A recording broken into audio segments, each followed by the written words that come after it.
President Bola Tinubu has called for more prayers for the military and security agencies currently making sacrifices to keep the nation safe, particularly those confronting terrorists and bandits. The president, who observed the Eid al-Adha prayers at the Eid ground in Dodon Barracks, Lagos, told reporters that the security agencies and vulnerable citizens should top their prayer list.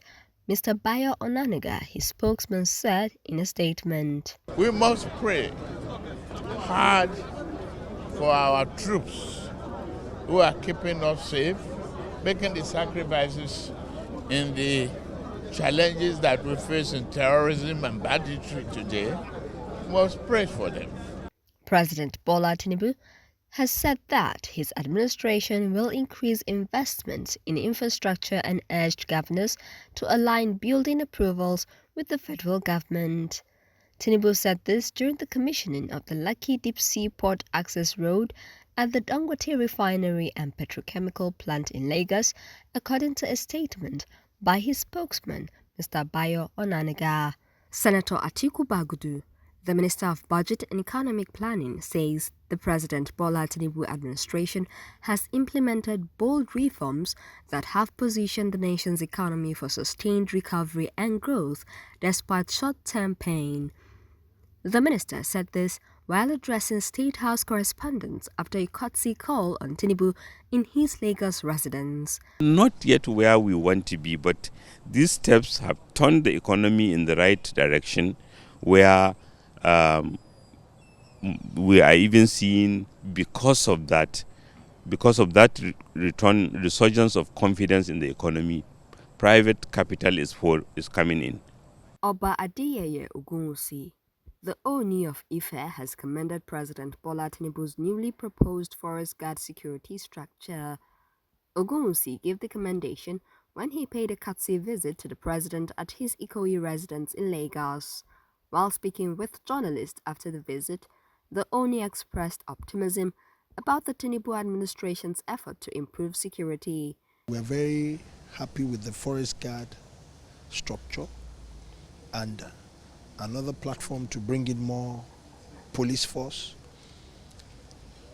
for the forest guard to continue to comb the entire forest, both in the north and in the south. So once security can be addressed, there is a good platform for investment to flow to Nigeria now. The Nigerian president has conferred the national honor of Commander of the Order of the Federal Republic on Bill Gates, co-founder of Microsoft and chairman of the Bill and Melinda Gates Foundation. President Tinubu, during a ceremony in Lagos, praised Gates for inspiring leaders worldwide by consistently uplifting the poor and underprivileged. All I need to say is thank you, Bill Gates, for your indivisible commitment to humanity. The federal government has pledged to revive the cocoa industry and the whole agricultural value chain in Nigeria. Vice President Kashim Shettima made the pledge during an audience with a delegation from the World Cocoa Foundation at the Presidential Villa, Abuja. The news agency of Nigeria reports that the delegation was led by the foundation's president, Mr. Chris Vincent. At our last Federal Executive Council meeting,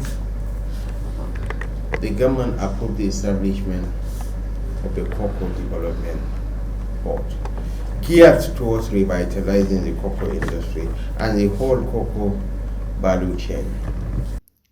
Vice President Kashim Shettima says Nigeria is pursuing a $25 billion undersea gas pipeline project to supply gas to Europe. Shettima made this known during a meeting with the Vitol Group, the world's largest independent commodity trader, at the Presidential Villa, Abuja. The project is the Nigeria-Morocco gas pipeline designed to transport Nigerian gas to Morocco and onward to Europe through the West African coastline. The federal government has renewed its partnership with UNICEF to train and empower 20 million Nigerian youths with digital skills by 2030.